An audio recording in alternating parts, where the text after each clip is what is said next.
Hello! So, it seems the big news in theatre this week is the news that for the performance of Who's Afraid of Virginia Woolf at the Harold Pinter Theatre, audience members are being asked not to eat and have snacks during the performance.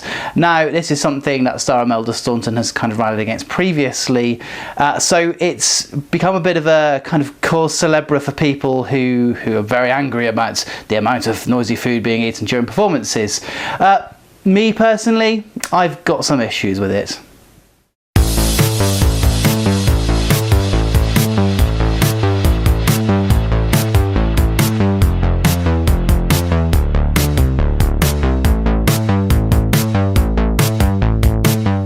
So the issue of noisy audiences at theatre comes up quite a lot. This conversation about should audience members be allowed to eat during performances is returning to something that came up a few years ago when the theatre charter was proposed by a group of kind of critics and theatre fans and theatre professionals who felt like audiences were getting increasingly disruptive and were trying to create a code of conduct and etiquette for audiences to obey, basically, to make sure that they didn't kind of impinge on people's enjoyment of a performance. Now, I wrote a blog about this back in the time when it happened, and to be honest with you, I think it's a load of crap, to be honest. I have a real issue with this culture that's developed over the last few years of audience shaming.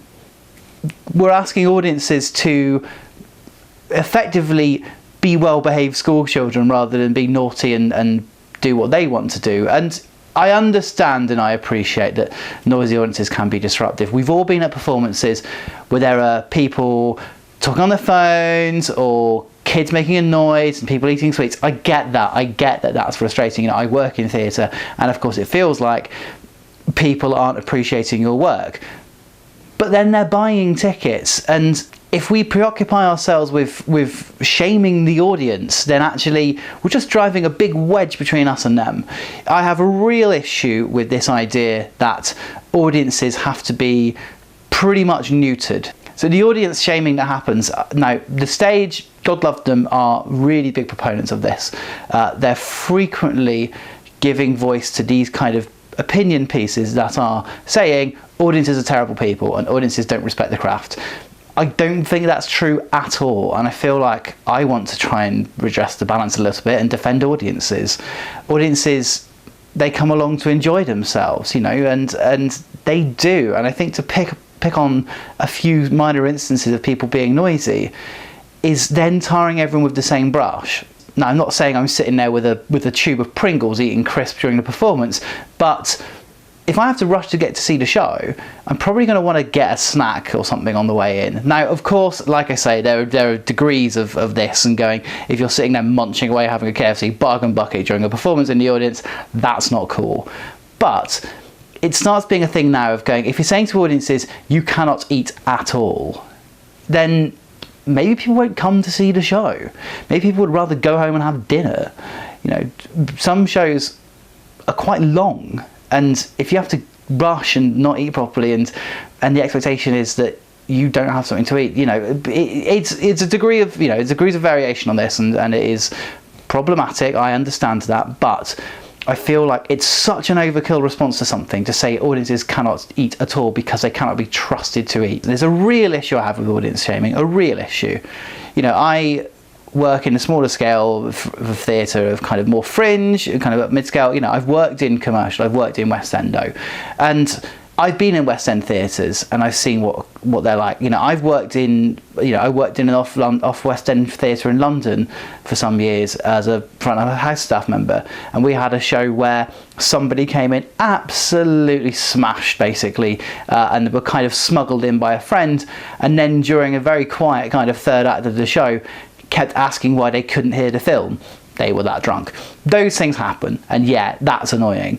But then at the same time, you go to performances of people like, you know, I went to see Weekend Rock Stars by Middle Child in Edinburgh a couple of years ago, and that was amazing, and it had a sense of going, make the gig experience and make it something that people enjoy. And you're not saying to audience you must sit here and be passive and not do anything. It was a case of you were literally invited to go to the bar and get a drink if we wanted to. I'm not saying every performance needs to be like that, but that opens up the world to a whole different audience and makes people feel relaxed that they can enjoy themselves properly. I find it difficult to say you can enjoy yourself if you have to sit there and be silent. You know, the mobile phone issue is much more of an issue, and we know all the stories of Kevin Spacey and of Hugh Jackman and all these kind of big names who have had the mobile phones going off during performances and who've responded very funnily in the middle of the performance. You know, those things happen and it's annoying. You know, we've all had that. But to start saying to people, you cannot eat, I mean, where do we stop, you know? Do we say you can't breathe anymore in the theatre? It's just overkill. And I'm a big proponent of getting more people into theatre, of opening the doors more and making it more accessible. Stuff like this just puts people off. It just alienates people, and it just makes theatre feel like it's this self-righteous thing. And I can't abide by that. So, you know, I've worked front of house, and I've worked box office, and I've worked as a producer, and I've done all of these things, and I can appreciate at different angles how frustrating it is. But first and foremost, I want people to come to see shows and come to theatre and enjoy it. And if we start telling people you cannot do anything apart from sit there and only respond in the way that we want you to respond, it doesn't sit well with me. This idea of banning people from eating full stop is ridiculous. I think you have to give an element of trust. There's a conflict which has been pointed out that the venue are selling food and drinks pre-show to try and increase revenue. That's understandable. People have a right to make money. There's a middle ground of which saying probably don't sell a whole roast chicken during a performance. But you know, I don't think you can eliminate that entirely. And you know, even saying, oh, stop them from selling food.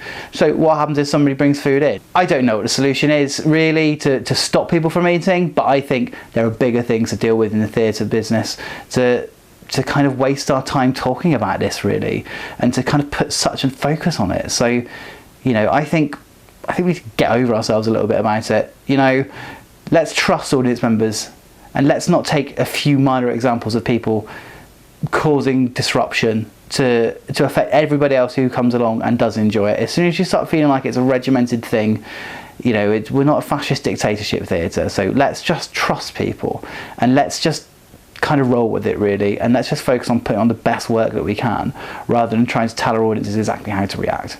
That's my feelings on it. What do you guys think? Do you have any strong opinions either way? It'd be really good to hear what you guys think. Obviously, you can put something in the comments down below. That is always a good way to engage. You know, I'll read all the comments, and obviously you can also find me on Twitter at Dan_Baker83. I think it is a topic that will kind of have further debate going on for many years to come. It always comes back every couple of years. But yeah, I'm quite open to have a conversation and debate about it with you guys. So yeah, let me know if you have any thoughts, any comments, if you agree or disagree with me.